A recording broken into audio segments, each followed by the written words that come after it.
Salut Donatien, bienvenue à Serre-Ponçon pour ce premier événement foil. Je suis très heureux de te retrouver ici. Tu es venu avec une double casquette, avec Foil Attitude, avec de très bons foils, et avec Kite Attitude, avec tes barres et tes largueurs. Et voilà, en mode le vent est en train de se lever légèrement. Écoute, on va faire une rapide review, juste que tu nous présentes un peu tes trois gammes de foils que tu as à disposition ici. Puis après, on parle kite et largueur. Exactement. Donc on commence avec le Early Bird peut-être. Ouais. Alors le Early Bird, c'est le foil débutant parfait pour apprendre la wing, qui va être extrêmement progressif.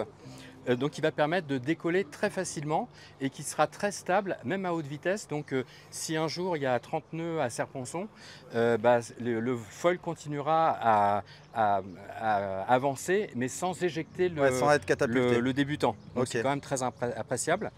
Le gros avantage des foils de Foil Attitude, c'est qu'on peut faire évoluer, c'est-à-dire on démarre avec le foil débutant, le Early Bird, et qui est déjà très performant en tant que foil débutant.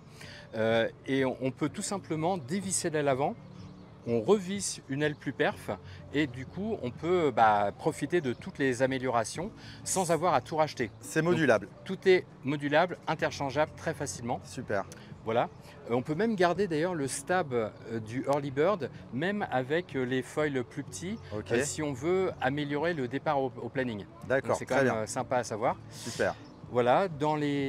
Alors, on a typiquement, parfaitement adapté aux conditions d'aujourd'hui, on a le Xtra, qui est un foil qui est au départ un foil de downwind, mais qu'on utilise surtout dans le vent très léger. Donc c'est une arme de guerre pour décoller dans le vent léger. Et je recommande, hein, je connais, je l'ai très bien et c'est une très bonne aile de light. Voilà. Surtout avec le mât carbone. Voilà, surtout avec le mât carbone. Alors vous remarquez une chose, c'est que j'ai fait poncer mon mât comme ce que font les coureurs aux Jeux Olympiques pour avoir une glisse parfaite et en fait retrouver l'épaisseur idéale du mât qui était de 14 mm. Okay. Parce qu'en fait avec l'enduction on perd 2 mm. Ça te rajoute 1 mm de vernis. Ouais, 1 mm de chaque côté, donc ça fait 2 mm. Vous enlevez le vernis, vous revenez sur un mât qui fait 14 mm et je peux vous dire que ça va vraiment très très fort. Okay. Voilà. Et ce qui est bien aussi, c'est d'avoir la planche qui va bien. C'est-à-dire que c'est dommage d'avoir un très bon foil et de ne pas avoir une bonne planche adaptée. Donc une planche de downwind pour le vent léger, ça va être vraiment cohérent pour partir très très tôt, pour décoller très très tôt. Là, très sincèrement, on voit qu'il y a un gars en kite foil. Là, je peux aussi y aller en kite foil, mais sincèrement, avec ça, je suis sûr que ça part. Je n'ai pas encore essayé, mais ça part. Super. Voilà. Quand on veut, dès que le vent est plus établi, on peut passer sur des foils plus petits. Okay. Par exemple, le tout nouveau 850. Ça, c'est les Ultra Wave, c'est ça? Alors voilà, c'est le foil donc, de la gamme Ultra. Donc on a 1150, on a le foil 1150, on a le 950, 850, 700. Alors 700, ça commence à aller vite. Hein. Ouais. Ça commence à aller très très vite. Hein. Voilà. Alors c'est une très bonne idée d'avoir un combo, par exemple. J'ai le 1450, dès qu'on sait faire de la wing, par exemple, on a le 1450 et on peut partir après sur, en plus, juste avoir une aile avant 950 ou 850 par exemple, pour le vent fort. Ça permet aussi de faire du kite foil, ici, là.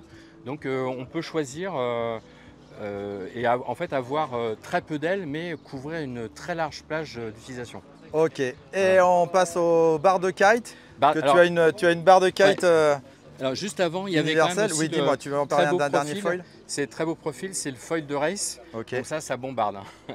Ça, c'est au-delà de 30 nœuds. Au-delà de 30 nœuds en wing. Hein. Ok. Bon, bref, on l'a compris. Ouais. Chez Foil Attitude, on a tout ce qu'il faut en fonction des conditions météo. C'est ça. Et alors maintenant, les barres de kite, toi, tu as une barre de kite universelle, voilà. tu as aussi une barre carbone et un nouveau largueur, je crois. Voilà, exactement. Donc ça, c'est la barre de kite la plus connue, qui est ce qu'on appelle la Totem Vario, qui permet en fait de changer l'écartement des arrières pour couvrir en fait toutes les conditions d'utilisation. Là, par exemple, on va peut-être mettre en kite 12 ou 14 ou 15 mètres carrés. Donc on se met en position 55 et le jour où le vent est très fort, on peut descendre à 53 simplement en tirant, en décalant le... Ouais, voilà. C'est bien, c'est pratique. Voilà, donc c'est très très simple. Donc ça va très vite à faire. Même quand Voilà, donc c'est le système de réglage le plus large du marché. Donc on peut avoir une 5 mètres carrés, une 14 mètres carrés avec la même barre.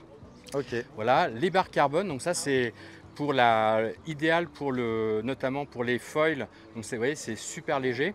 Les barres carbone, c'est idéal pour les ailes hybrides, monopo et les ailes à caisson, comme celui qui navigue là-bas.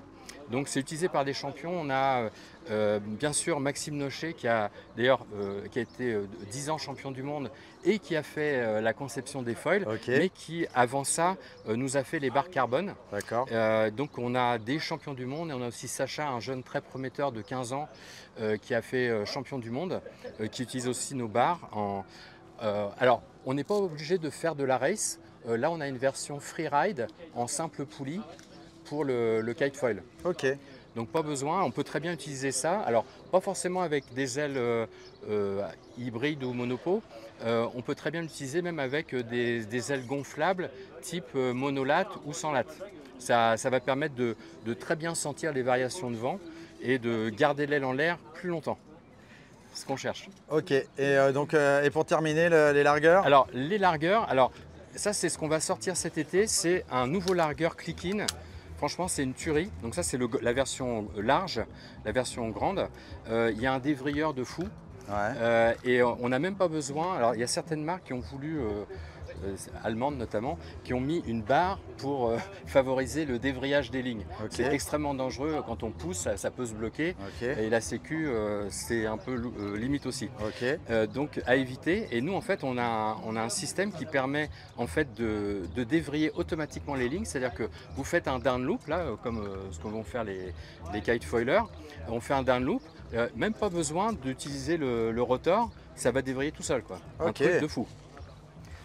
Bon bah super, et bien Voilà. plein de choses à tester, venir tester pendant tout le week-end. Donc Exactement. aujourd'hui samedi et puis demain dimanche. Ouais. Merci Donatien, on t'a vu sur tous les salons. Je sais que tu fais un peu le tour de France en ce moment. En tout cas, merci de nous mettre à disposition tout ce bon matériel. Et où on peut le retrouver où d'ailleurs ce matériel? Alors vous pouvez soit aller sur internet en ligne, mais vous avez aussi pas mal de magasins qui vendent le matériel Kite Attitude. Il y en a quand même vraiment beaucoup. Donc regardez sur internet, vous allez trouver. Il y en a qui font de la pub, vous allez trouver. Ok, bah super, merci Donatien, bon salon. Voilà, merci. Salut.